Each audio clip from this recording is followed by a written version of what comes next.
Dad, this banana is too big. I can't finish it, I exclaimed, my tone playful. Hello, everyone. My name is Emma, and I am now 24 years old. I live with my father, as I have been an orphan since a young age.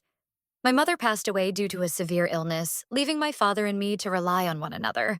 My childhood was spent surrounded by my father's unwavering love and care. My father, William, took on both roles, being a father and mother to me, trying to fill the void left by my mother's passing. Life carried on peacefully and predictably until one pivotal day turned everything upside down. It all began when I turned 18 and started university. That moment was a significant milestone, marking my journey into adulthood and stepping into the broader world. I still vividly recall the mixed emotions I felt leaving the comfort of my home and the protective embrace of my father to face a new life full of unknowns. At the time, I was just an ordinary girl, unaware of the intricacies of love and relationships. My heart was pure, filled with a desire to explore and a readiness to absorb all the new experiences university had to offer. In those early days, everything was fresh and exhilarating.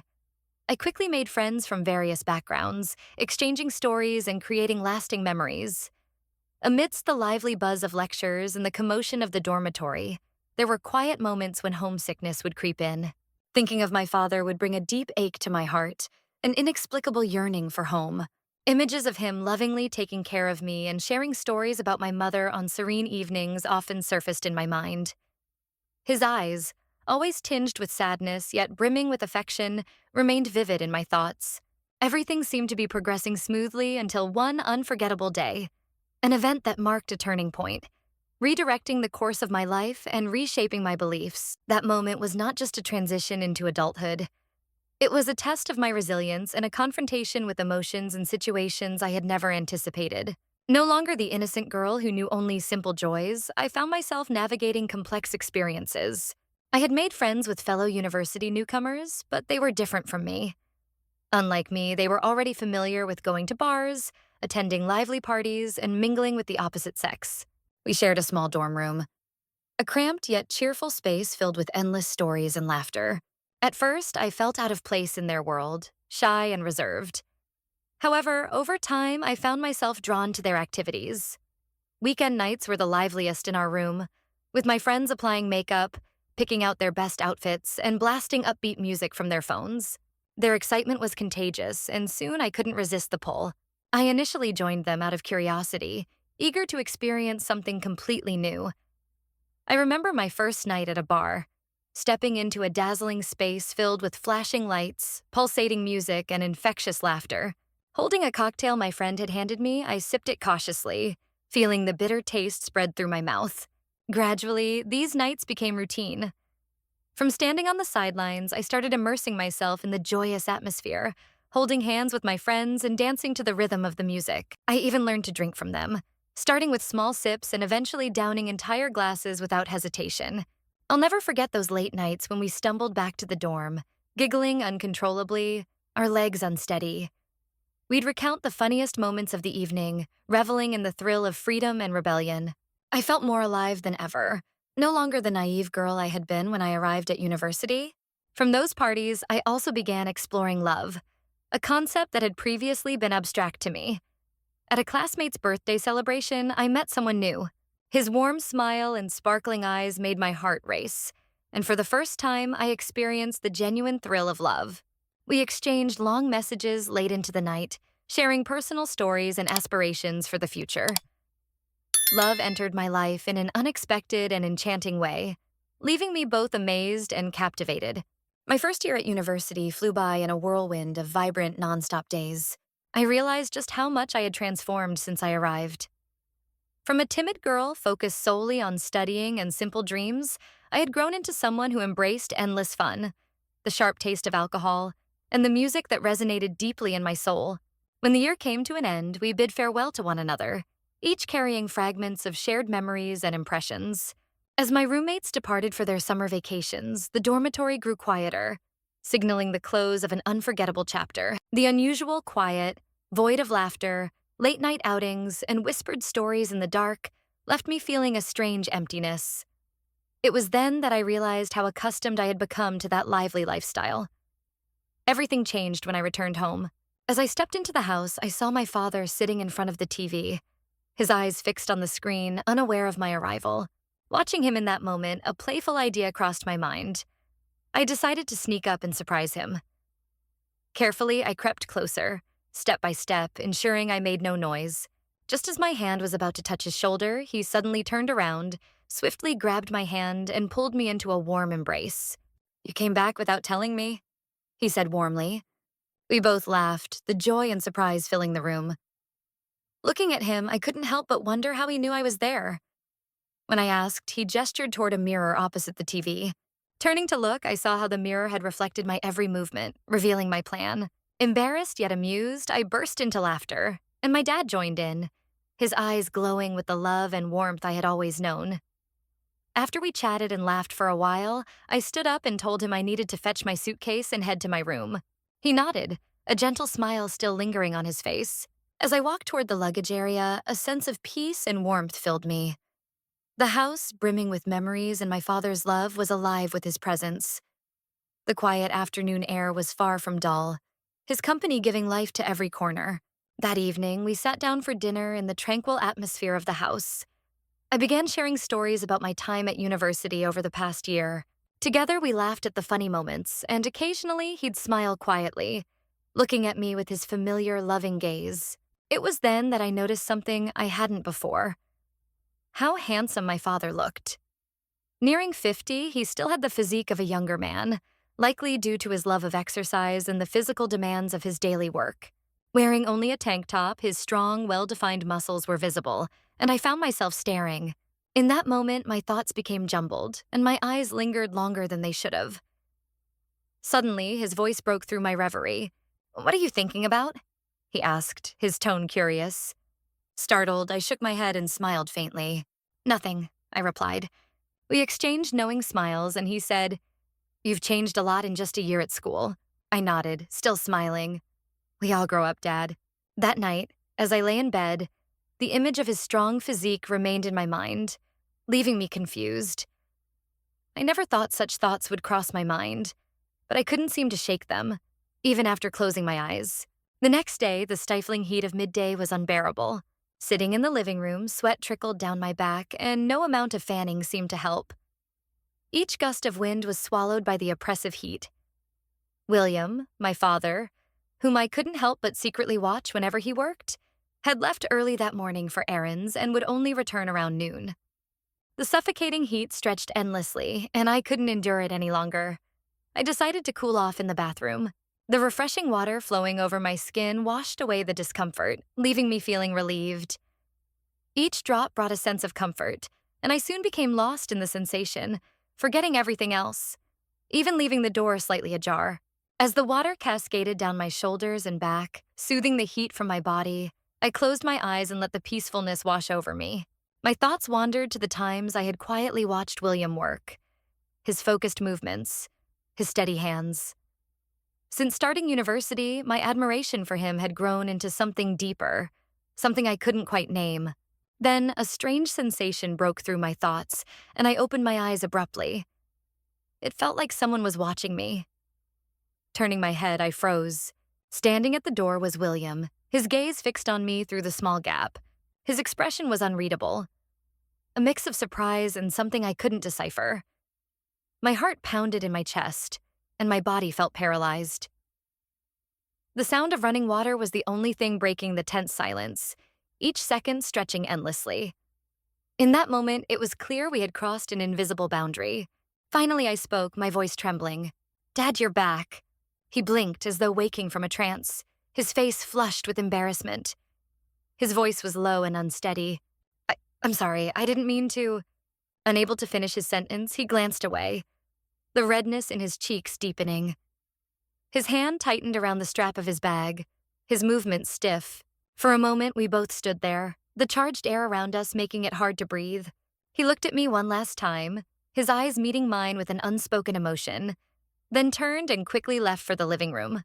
As the door closed behind him, the space fell silent again, but my heart continued to race, my thoughts tangled in confusion. After some time, I stepped out of the bathroom, a towel wrapped around me, water droplets still clinging to my damp skin. The misty steam from the room drifted out, merging with the heavy heat of the sweltering afternoon. As I entered the living room, my chest tightened at the sight before me. William sat there, his shirt clinging to his sweat-drenched body. Our eyes met briefly before he quickly looked away, as though holding my gaze was unbearable. No longer the innocent girl I once was, I felt a sudden surge of boldness. Smiling, I approached him, each step heavy with unspoken desire, until I sat so close that I could feel his breath on my cheek. "Did you see everything earlier?" I asked in a low voice, my lips curling into a half smile as if it were a casual question. William stiffened, his brown eyes glowing like embers under the room's light. His face flushed with awkwardness and discomfort as he struggled to find words. I didn't, he stammered, his hands gripping his shirt as though trying to suppress the tension. Our eyes met again, and I could see the internal conflict, the battle between logic and feeling. "Don't turn away from me," I said softly, holding his gaze. For a long moment, the space between us felt frozen. He swallowed hard, his dry lips parting as if to speak, only to hesitate. We both understood that the line between right and wrong was blurring. William exhaled deeply, his trembling hands resting on my shoulders. "This isn't right," he murmured, more to himself than to me. But I didn't let his hesitation stop me. A strange and powerful urge coursed through me as his uncertain eyes searched mine, revealing no clear sign of rejection. Unable to resist, I raised my hands to cradle his face, pulling him closer. My lips met his trembling ones in a kiss, the surprise making him freeze momentarily before he responded. His lips softened, matching my passion, and our breaths mingled.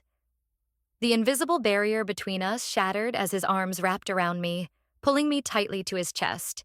His heartbeat pounded against mine, and the outside world seemed to fade, leaving only the intensity of the present moment. "I shouldn't," he whispered, his voice barely audible, but his emotions drowned out the protest. I said nothing, gazing into his eyes where surrender gleamed. A heartbeat later, we lost ourselves in another kiss, deeper and more fervent. Logic and restraint disappeared, leaving no boundaries between us. In the days that followed, the house became our private haven, free of fear or hesitation. Every time he entered a room, the fire in his eyes made my heart race. Each hurried breath, each deliberate movement felt as though he was imprinting himself onto me. At first, fear of discovery lingered, but it was soon consumed by the overwhelming passion we shared. Every encounter became a moment of unparalleled connection. He had a way of making me forget everything, guiding me to a peak of pleasure I had never known. The once quiet house transformed into a witness to the most intense moments of our passion. As the days turned into weeks, each afternoon brought a thrill of anticipation as I waited for him to return. The sound of his footsteps would send a flutter through my heart, and every shared glance in the mornings held unspoken meaning. I realized I had fallen deeply, irreversibly in love, and knew there was no turning back.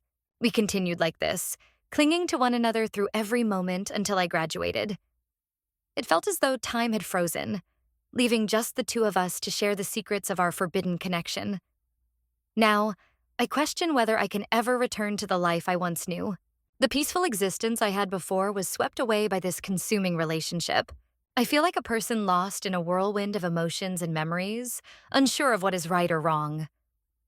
Looking back, I wonder if I can ever reclaim the innocence and simplicity of those days, or if the scars will remain with me forever.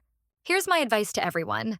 Don't let yourself be drawn into temptations that can come from anyone or anywhere.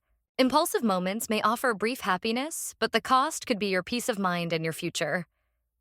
When faced with a choice between reason and emotion, ask yourself if it's worth risking everything you've built. Value what you have and think carefully before stepping into something that could bring regret. Don't let fleeting desires overshadow the long-term consequences. Strong relationships are built on trust, loyalty, and sincerity. Every decision carries a consequence, and a guilty conscience is the hardest wound to heal. Consider the people who care about you and think about yourself. Don't trade your inner peace for a moment of recklessness. While emotions can be beautiful, they can also mislead you if not kept in check. Be strong and clear-headed in the choices you make. I'm Lily, 30 years old, and I want to share a part of my past that I've hidden for years because of the pain it brings. Life often surprises us with experiences we never imagined, and some leave marks we carry forever. My story isn't about love or familial happiness, as people might expect, but rather about sacrifices and concealed emotions. People say love is the reason two people marry, but in my mother and stepfather's case, I knew that wasn't true. From the moment he entered our lives, something felt off. Over time, I realized my mother was just a pretext. I was the reason he married her. My mother, Ya, owned a small fashion boutique. After my father passed away when I was young, she raised me alone with unwavering strength. Through her determination, she not only supported us, but also grew her boutique into a beloved shop in our community. My mother was always a symbol of resilience and independence. In my mind, life moved forward steadily and peacefully.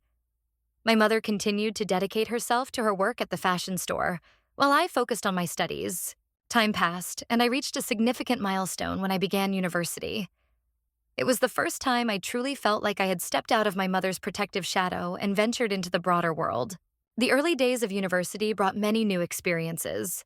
Among them was meeting Mr. Matthew, who was not only my philosophy teacher, but also later my stepfather. From the very first class, I was captivated by his teaching style. He didn't just help me understand the subject better.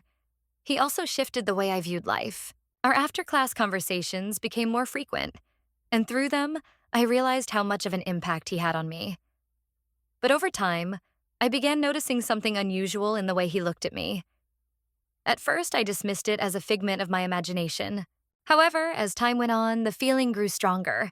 There were moments during our talks when his gaze didn't feel like that of a teacher addressing a student. Instead, it seemed more personal, as if he was silently conveying something unspoken.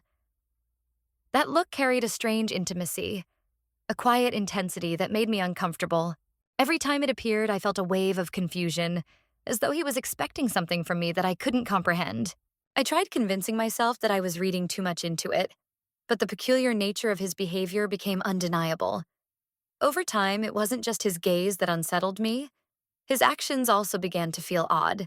Whenever I walked by or spoke to him, he would stand unusually close, sometimes placing his hand on my shoulder in a way that felt intrusive. What initially seemed harmless began to weigh on me. Once, he kept me back after class to discuss a lecture, but the conversation lacked purpose. He seemed to prolong the interaction unnecessarily, and his demeanor carried an unwelcome intimacy. That encounter left me feeling trapped and uneasy. I gradually started to avoid him, finding excuses to decline his offers to help or engage in conversations outside of class. In my heart, I just wanted to create distance. I began sitting farther away during lectures, avoiding eye contact, and even intentionally arriving late to avoid running into him beforehand. I believed that keeping my distance would solve the problem. If I didn't have to endure his stares or his unsettling behavior, I thought I could finally find peace. For the rest of the school year, I maintained my distance, and things seemed to return to normal. I was relieved, thinking the troubling situation had resolved itself. But that sense of safety was short-lived. After a year at university, I returned home to find something had changed in my mother. She was noticeably happier. Her eyes sparkled, and she would sometimes laugh to herself as if carrying a joyful secret. Curious, I asked her about it, but she only said she was happy because life was improving. One afternoon, as we sat together in the living room, she suddenly moved closer to me, her face glowing with excitement. Her voice was filled with joy as she shared that she had met someone special, someone she wanted me to meet. Seeing her so happy warmed my heart. For years, she had sacrificed her own happiness to raise me, devoting all her energy to ensuring my well-being. It felt like she had finally found the happiness she deserved. On the day she planned to introduce him, the house was spotless, and the dining table was set with extra care. My mother's excitement was infectious, and I, too, hoped that this man would bring her the peace and joy she had long been searching for. When the doorbell rang, my heart fluttered with anticipation. Mom hurried to answer it while I waited in the living room, imagining the person who would become part of her life. But when the door opened and Mr. Matthew walked in, my heart sank in a wave of indescribable shock. I stood frozen, unable to process what I was seeing. Every unsettling moment I had experienced with him came rushing back, overwhelming me. The man my mother loved and had so happily introduced to me was the same man I had worked so hard to avoid. A storm of conflicting thoughts erupted in my mind. Why him? When had they met? What were his intentions? The uneasiness I had tried to bury resurfaced, stronger than ever, as memories of his inappropriate glances and gestures replayed vividly in my head. I looked at my mother, searching for any hint that she understood the strangeness of the situation, but she was blissfully unaware. Her smile was bright, and she proudly introduced Matthew, completely oblivious to the turmoil in my heart. Mr. Matthew stepped in, his demeanor calm and polite. He greeted me with a smile, then feigned surprise, saying he hadn't expected me to be my mother's daughter. I tried to appear genuinely surprised, but inside my emotions were in turmoil. My mother, oblivious to the chaos in my mind, laughed joyfully, thrilled to discover that Matthew was my teacher. The two of them chatted enthusiastically about this unexpected coincidence, while I stood silently, a lingering sense of unease enveloping me. I couldn't stop questioning who Mr. Matthew truly was and why he had entered my mother's life in such a completely different role than I had known him to play. Was this truly a chance encounter? Or was there something hidden beneath the surface? From that day forward, life seemed to return to normal. Matthew displayed no suspicious behavior or anything that fueled my concerns. My mother and Matthew grew closer, their relationship appearing natural and unforced. Watching my mother's newfound happiness, I couldn't deny how much she had changed. She smiled more often, her face glowing with a joy I hadn't seen before. Before long, my mother decided to remarry, and Matthew officially became my stepfather. Everything unfolded smoothly, and our family life remained calm and steady. As time went on and no troubling signs emerged, I began to feel that my initial apprehensions had been exaggerated. Perhaps my earlier unease stemmed from the stress of adjusting to the changes in both my mother's life and my own. Seeing my mother's happiness grow with each passing day, I gradually released my doubts and insecurities. Her radiant smiles and cheerful demeanor reassured me that she had found the happiness she truly deserved.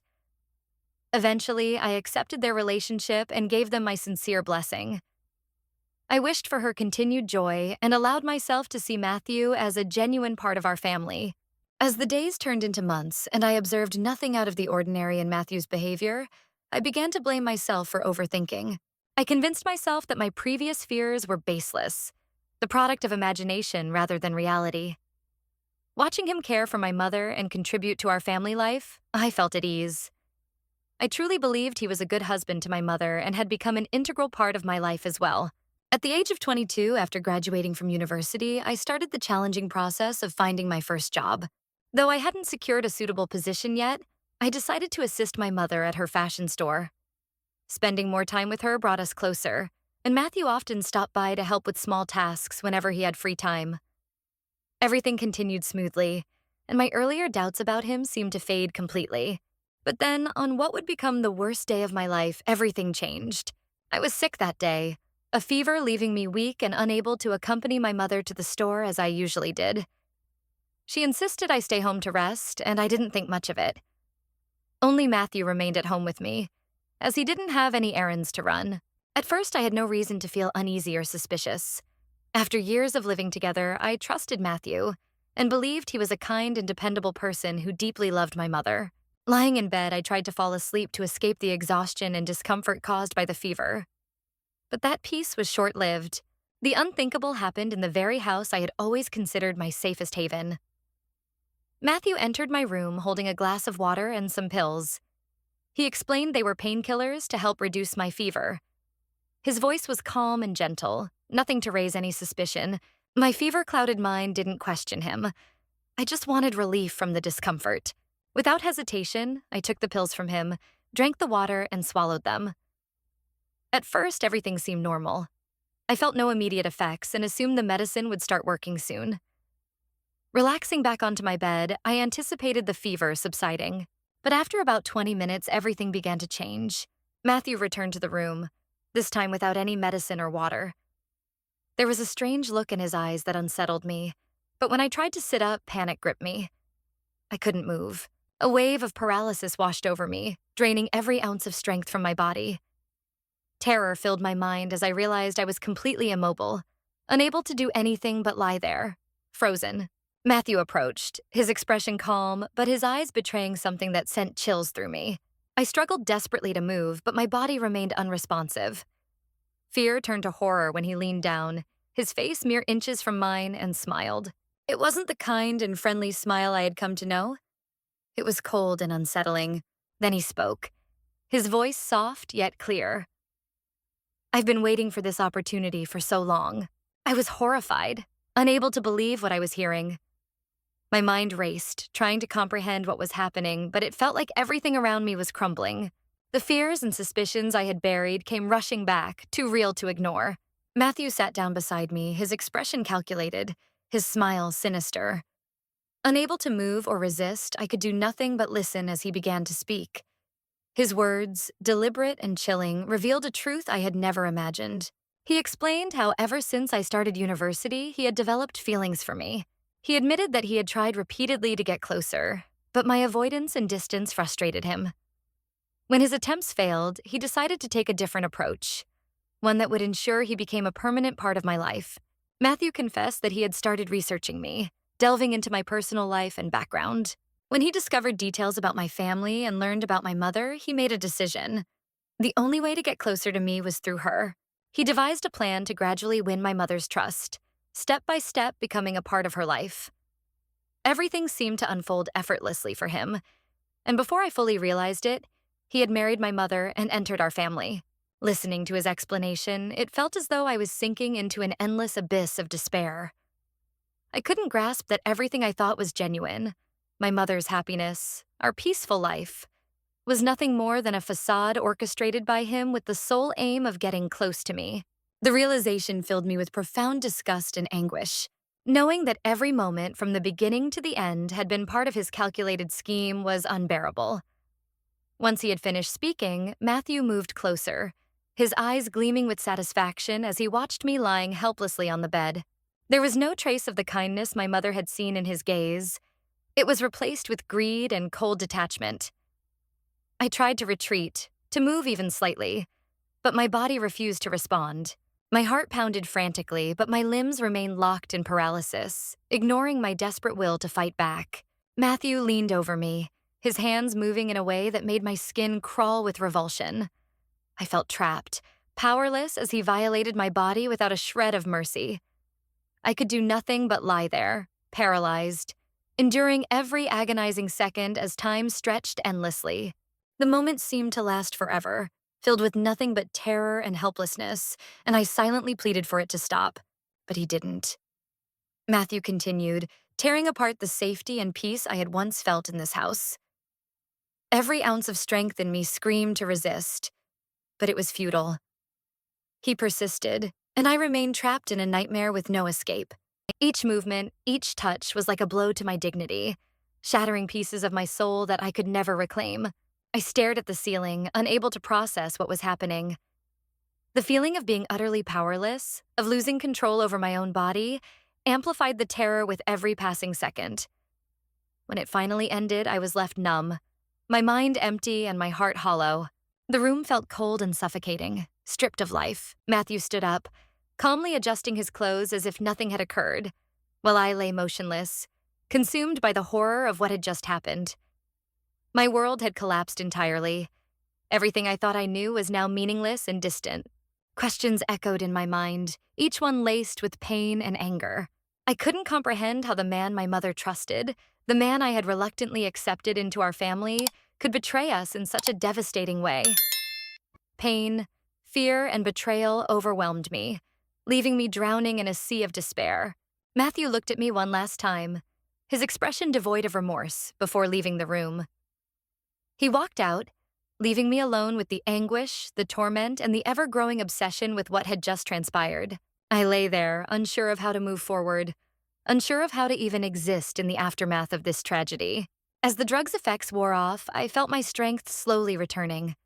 Weak and disoriented, I forced myself to sit up. Every movement brought pain, but I knew I needed to act. My hands trembled as I adjusted my clothes, trying to erase any evidence of the nightmare I had endured. Looking around the room, my eyes landed on the phone on the table. It was my only way to call for help. Despite the shaking in my hands, I reached for it and dialed 911. Each number felt heavier than the last. When the operator's voice came through, I inhaled deeply to steady myself and told them everything. The police arrived quickly, though the minutes felt like hours. When they entered the house, the silence was shattered by hurried footsteps and authoritative voices. Matthew was taken into custody without resistance, his head bowed as though he knew it was over. My mother returned soon after, finding me standing with the officers, my body still trembling and weak. At first, she looked confused, unable to piece together what was happening. I met her eyes, and in that moment, all my strength crumbled. Tears streamed down my face as I recounted everything. What Matthew had done, the horror I had endured, and the truth I had hidden for so long. My voice cracked with every word as I relived the nightmare. My mother stood frozen, her wide eyes reflecting a mixture of disbelief and devastation. When I finished, she broke down, collapsing into sobs filled with regret and sorrow. Over and over, she repeated the same words. "I'm sorry. I'm so sorry." But no apology could undo the pain or erase the events that had shattered our lives. That day marked an irreversible change in our world. My mother couldn't forgive herself for bringing Matthew into our lives, and I couldn't return to the life I had once known. Though the police arrested Matthew and I felt a sense of justice, the pain didn't vanish immediately. My mother sank into deep remorse, blaming herself endlessly for not recognizing Matthew's true nature. She decided to leave our home and temporarily closed her fashion store, seeking peace and time to heal. Matthew was convicted, and I knew I would never have to see him again. Yet, the wounds he left behind remained like scars that refused to fade. He had stolen a piece of my life, and no matter how much time passed, the pain lingered. From these traumatic events, I learned that silence only prolongs suffering. Facing the truth, no matter how painful, is the only way to find peace. Keeping things hidden or suppressing emotions will only deepen the hurt and consume you from within. I also came to understand the importance of open communication with loved ones. While my mother had no knowledge of what had happened, the trust she placed in Matthew had unimaginable consequences. Sharing your feelings and thoughts with those closest to you is essential to preventing such tragedies and ensuring that no pain remains unspoken. I wondered if things might have been different if I'd spoken up when I first felt something was wrong with Matthew. Perhaps the events that unfolded could have been avoided. Although Matthew faced justice for his actions and my mother came to terms with her mistakes, our lives have yet to return to what they once were. I have had to learn to live with the lingering pain and the haunting memories of the past, trying to find healing for wounds that seem impossible to mend. As for my mother, she too has been learning to forgive herself. Life continues, though the future remains uncertain. But one thing I've resolved is that I will never remain silent again. I am determined to keep moving forward, no matter how arduous the path ahead may be. The regret and anguish still linger, yet I know that I've started the process of recovery. Though the journey will be long and challenging, I refuse to remain a victim of silence. I will rediscover myself and reclaim the strength that was lost during that nightmare. The story I'm about to share isn't an easy one to tell. It's not a typical tale, nor is it one anyone would wish to experience. It is a story about family, about intricate relationships and fragile boundaries. Sometimes the things we hold as constants become blurred and perplexing. This is the story of me and my daughter Emily. Through small, seemingly innocent moments, things began to shift, leading us to a crossroads neither of us anticipated. It was a tranquil afternoon. The sun was beginning to dip behind the tall buildings, painting the quiet neighborhood in a warm orange glow. I was in the kitchen, preparing dinner while the gentle hum of the radio filled the background. Emily had just returned home after spending the weekend at college. The house felt calm, wrapped in the comforting energy of familiarity. Emily had grown up so quickly. It seemed like only yesterday that she was a curious little girl, trailing behind me with endless questions about the world. Now she was 21. No longer the child I remembered, but a strong, self-assured young woman who occasionally seemed distant. The dynamic between us had shifted as she matured, and I was still adjusting to the changes. When dinner was ready, I called her from the living room. As we sat down at the table, I noticed something different in the way she looked at me. Her gaze was more intense, holding a depth that made me pause. At first, I brushed it off as my imagination. We talked about her classes, her friends, and how much she missed home. But the way she spoke, the way her eyes lingered on me longer than usual, left me with an inexplicable feeling I couldn't articulate. After dinner, we decided to watch a movie together, a tradition we hadn't enjoyed since she left for college. The living room felt especially cozy, with dim lighting and soft cushions creating the perfect setting for a quiet evening. I couldn't recall the last time we'd shared such a peaceful moment. As the movie played, I found myself glancing at Emily more often than I should have. She wasn't the little girl I had raised. She was a woman now. The realization unsettled me. Just as I began to feel uneasy about my own thoughts, she shifted closer to me on the couch. At first, I thought nothing of it, but then her hand brushed against mine, and an unexpected spark jolted through me. It was as though there was an energy between us that shouldn't have been there. Startled, I pulled my hand away, overwhelmed by the intensity of the moment. "What's wrong, Dad?" she asked softly, her voice tinged with concern. My heart raced as I searched for a response. "Nothing, sweetheart.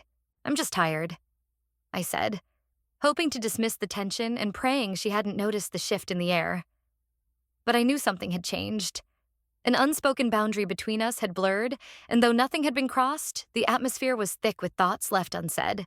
We sat in silence, the movie continuing in the background, though neither of us was paying attention anymore. Eventually, I stood up and told her I needed to go to bed early. As I left, the weight of the moment lingered, and I couldn't shake the feeling that something between us was different. That night, as I lay in bed, my mind raced. I told myself I couldn't let these feelings grow. For both of our sakes, I needed to maintain distance. But deep down, I wasn't sure if I could. The next morning, I woke feeling restless. The events of the previous night replayed endlessly in my mind. I tried convincing myself it was nothing. A fleeting moment of misunderstanding. I was her father. Nothing more, nothing less. My love for her was pure, and I wasn't someone who could blur that line. When I came downstairs, Emily was sitting at the kitchen table with a book. She greeted me with a bright smile, her demeanor as cheerful as ever, as if the previous night hadn't affected her at all. "Good morning," I said, forcing myself to sound normal. "Good morning, Dad," she replied warmly. "I was thinking of going for a walk later. Would you like to join me? It's been a while since we've done anything together." I hesitated, uncertain about spending time alone with her after how I'd felt the night before, but I reasoned with myself. It was just a simple walk between a father and his daughter. There was nothing wrong with that. "Sure," I replied with a forced smile. "That sounds nice." That afternoon, we drove to a nearby park where we'd spent countless days when she was younger. The fresh air and clear blue sky made everything feel ordinary again. Walking side by side, we talked about memories from her childhood, her plans for the future, and everyday things. For a while, I felt at ease, as though the discomfort from the night before had been nothing more than a fleeting sensitivity. But as we wandered deeper into the park, our conversation occasionally fell into silence. Those pauses stretched on longer than they should have, weighed down by an unspoken tension neither of us could ignore. The atmosphere felt thick with unspoken emotions, thoughts I wasn't ready to confront. As we reached a clearing with a wide, open view of the lawn ahead, Emily paused and turned to me. "You've always been there for me," she said softly, her voice carrying a serious tone. "I don't know what I'd do without you." Her words stopped me in my tracks. The way she spoke, the vulnerability in her voice, touched something deep within me, making my chest tighten. I tried to lighten the mood with a smile. "Don't worry about it," I said jokingly. "Dad's not going anywhere." But she didn't smile. Instead, she stepped closer, her eyes locking with mine. "No, I mean it," she said. "You're more than just a dad to me. You're everything to me." I froze, her words lingering in the air, heavy with meaning I wasn't prepared to face. I searched her face, hoping to find some sign that she was being sentimental, that this was nothing more than an innocent moment between father and daughter. But there was something in her expression, a depth in her gaze that I couldn't ignore. "Emily," I whispered, my voice tight with emotion. "You know Daddy loves you, right? But not like this, not in that way." "I know," she replied, her voice trembling with emotion as she leaned in slightly. "But I can't stop thinking about you, Daddy. I've tried to push it out of my mind, but it keeps coming back." My heart pounded in my chest, and my body felt paralyzed.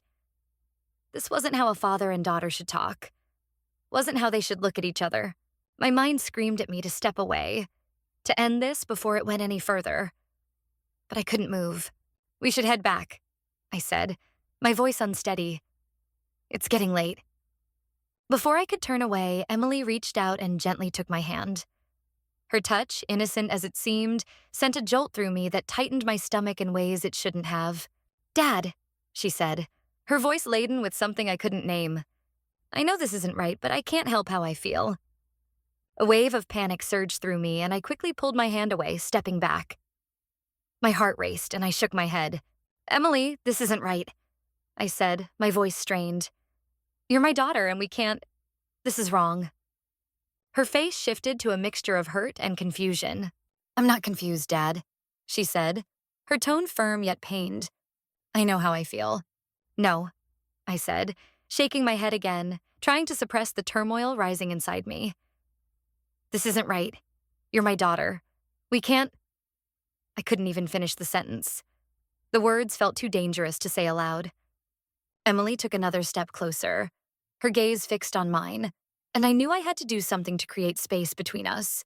"We should go home," I said, trying to steady my voice. "This isn't right, Emily. We can't be like this." She stopped, lowering her head slightly, and her voice came out as a whisper, filled with disappointment. "I'm sorry, Dad," she said. "I didn't mean to embarrass you." I took a deep breath, trying to control the emotions flooding my heart. "It's okay, sweetheart," I said gently, though I knew it wasn't. "We just need some space." The drive home was silent, the air between us heavier than it had ever been. I knew a line had been crossed. Perhaps not physically, but emotionally. And nothing would ever be the same. When we got home, neither of us spoke. Emily went straight to her room, and I stood in the living room, staring at the empty space. Everything looked the same, yet the weight in my chest made the house feel unfamiliar and strange. Part of me wanted to go upstairs, to talk to her and clear the air, but I knew that would only make things worse. I sat on the sofa, my thoughts racing. Memories of her childhood flooded my mind. Her laughter as she ran through the house, the way I'd always been there to protect her. But now, things were different. Emily was no longer the innocent little girl I remembered. She was an adult, a woman, but I was still her father. And my love for her had to end there. That night, sleep eluded me. I stared at the ceiling, my mind swirling with questions and fears. How had things come to this? Was it because I had been too close to her? Had I done something wrong as a parent? The relationship that should have been simple and pure had become tangled in ways I couldn't have imagined.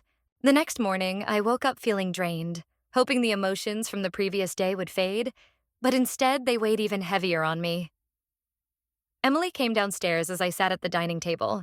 She was neatly dressed and preparing to leave. "I'm heading back to school," she said calmly, though I could sense the unease in her voice.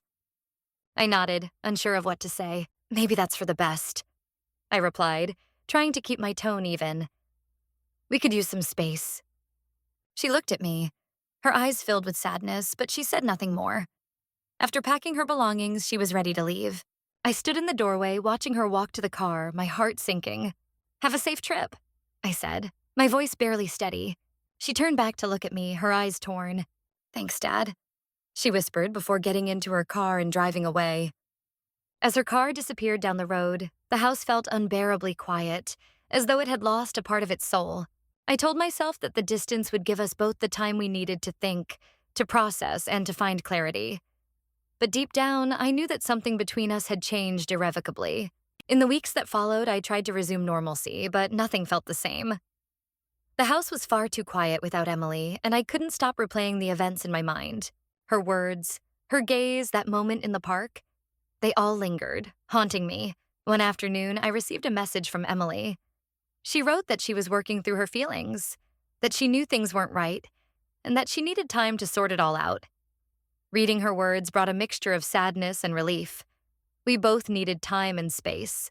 Perhaps with enough distance, we could find a way to repair our relationship, but I couldn't shake the feeling that things might never return to how they once were. As I stared out the window at the stillness of the city, I realized that only time could answer the questions we were both too afraid to face. My story serves as a reminder of the importance of boundaries in family relationships. As parents, we must love and care for our children unconditionally, but that love must also come with respect and clear limits. Relationships evolve over time, and moments of confusion may arise, but it's crucial to remain clear-headed and uphold the roles we hold. To anyone navigating a close relationship, remember to recognize the lines that should never be crossed. Small, seemingly harmless moments can create cracks that are difficult, if not impossible, to repair. The lesson I've learned is to always know when to stop before things spiral too far. Respecting boundaries is the only way to protect the relationships that matter most.